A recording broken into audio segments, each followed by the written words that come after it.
নমস্কাৰ অভিজ্ঞা অসম চেনেলটোলৈ পুনৰ স্বাগতম জনালোঁ।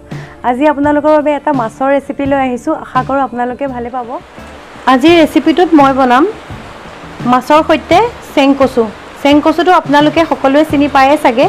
এনেদৰে চেংকচুটোৰ ঠাৰিডালত হুল হুল থাকে আৰু পাতবোৰ দেখাত এনেকুৱা।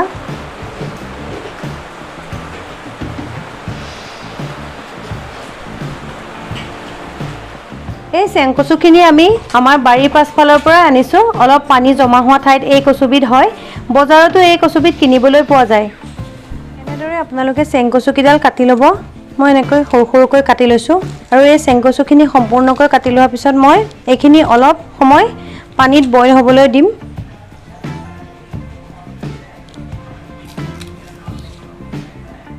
এই মাছৰ আঞ্জাখিনি বনাবলৈ এতিয়া আমাক প্ৰয়োজন হ'ব এটা সৰু পিঁয়াজৰ আৰু আদা নহৰু, বিলাহী দুটা, কেঁচা জলকীয়া কেইটামান, গোটা জিৰা কেইটামান লৈছোঁ। মই এইখিনি পিচি ল'ম আৰু গোটা জালুক অলপ লৈছোঁ। এনেদৰে মই কচুখিনি আলু এটাৰ সৈতে সিজাই লৈছোঁ। আপোনালোকে নিসিজোৱাকৈও বনাব পাৰে। মই সিজাই লৈছোঁ কাৰণ কচুটো অকণমান ঠাৰিটো টান হৈ থাকে। এনেকৈ সিজাই ল'লে ভালদৰে গলি যায়। এনেদৰে মাছখিনি ভালদৰে ভাজি লোৱাৰ পিছত আমি এতিয়া এখন কেৰাহীত তেলখিনি গৰম হ'বলৈ দিছোঁ আৰু প্ৰথমতে আমি কেইটামান পাঁচফোৰণ দিম।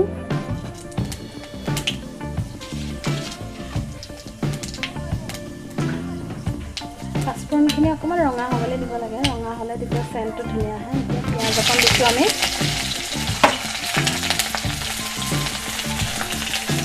পিঁয়াজখিনি ভালদৰে ভাজিলে ৰঙা অকণমান হ'বলৈ দিব লাগে।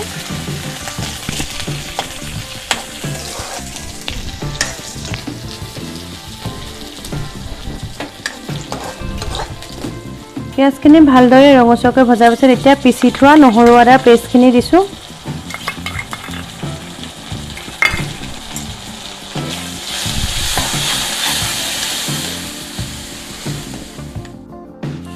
নহৰু আদাখিনি ভালদৰে ভাজি লোৱাৰ পিছত এতিয়া আমি কেইটামান কেঁচা জলকীয়া দি দিছোঁ।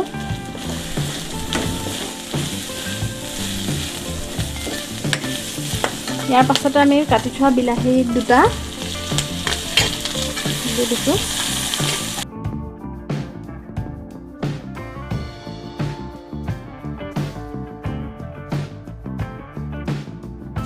এতিয়া অলপ হালধি গুড়া দিছোঁ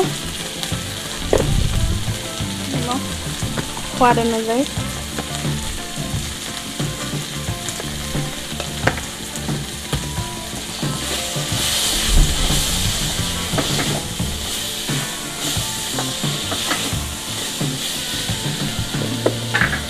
এতিয়া পিচি থোৱা জিৰা গুড়ি অলপ দি দিছোঁ, 1 চামুচ।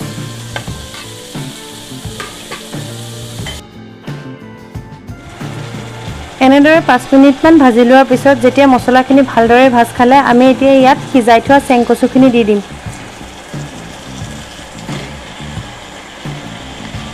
এনেদৰে চেংকচুখিনি দিয়াৰ পিছত আমি অলপ সময়ৰ কাৰণে মছলাখিনিৰ লগত ভাজি ল'ম।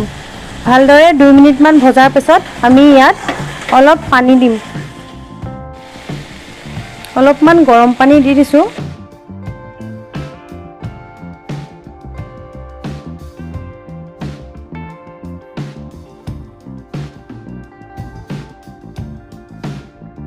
এনেদৰে আমি 10 মিনিটমান উতলোৱাৰ পাছত আমি এতিয়া ভাজি থোৱা মাছখিনি তৰকাৰীখিনিত দি দিম।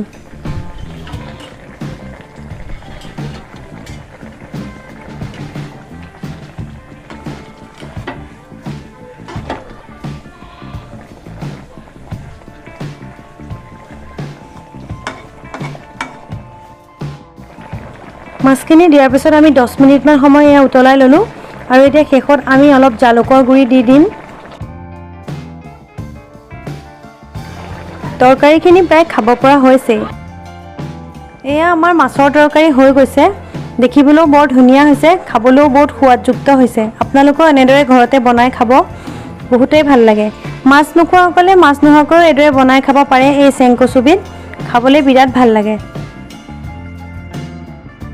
এই ৰেচিপিটো যদি ভাল লাগিল তেনেহ'লে লাইক আৰু কমেণ্ট কৰিবলৈ নাপাহৰিব। লগতে আমাৰ চেনেলটো ছাবস্ক্ৰাইব কৰি দিব। ধন্যবাদ।